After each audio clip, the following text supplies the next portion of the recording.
Hi, this is Michelle Stimpson reading a little excerpt from Sisters with a Side of Greens, which comes out very, very soon.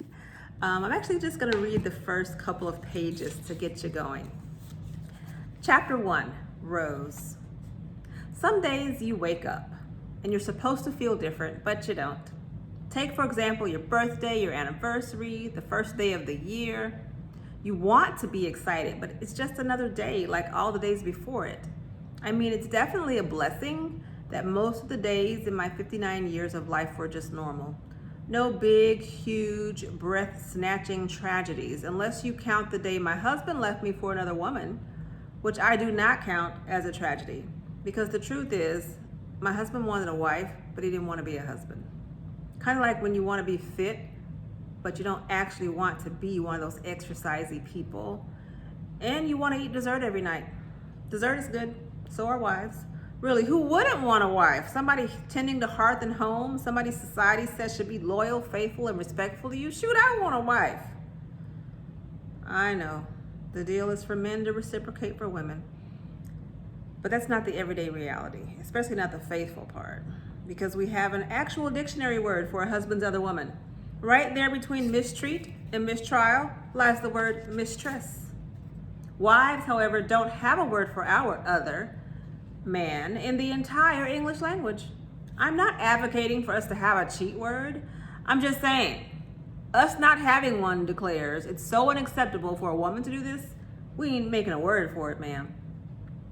Maybe our word could be mistress? Anyway, David leaving me was not tragic. Nor was it unexpected. Neither was my retirement day, except it actually was a pivotal day marking the line in my life's sand. That morning I got up, washed with my winter vanilla bean scented scrub, whipped the bonnet off my head, and moisturized my platinum blonde kinks and let them point wherever they wanted. I pulled, zipped, buttoned, and buckled my uniform into place. The light blue short sleeve knit shirt bore the United States Postal Service logo. A white eagle on a darker blue square. How many times had I caught sight of this patch out of the corner of my eye and thought, is that a spot? No, it's the eagle. I took one last look in my bathroom mirror and mentally blocking out the bottles of beautifying potions strewn across my countertop, gave myself a once-over.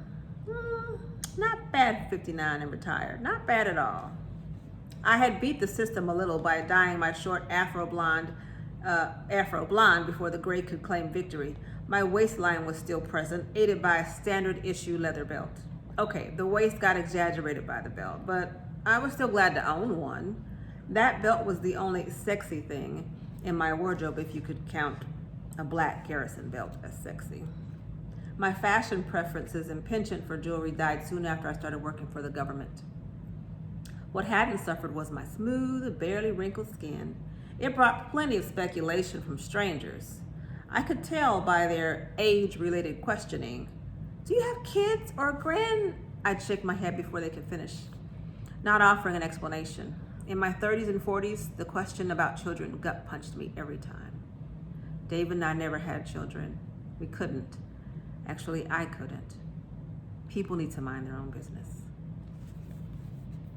All right, that's your introduction to Rose, one of the main characters in Sisters with a Side of Greens. I hope you'll enjoy the story of sisters, forgiveness, family, and they are fighting their way back to forgiveness with their mama's secret spice recipe.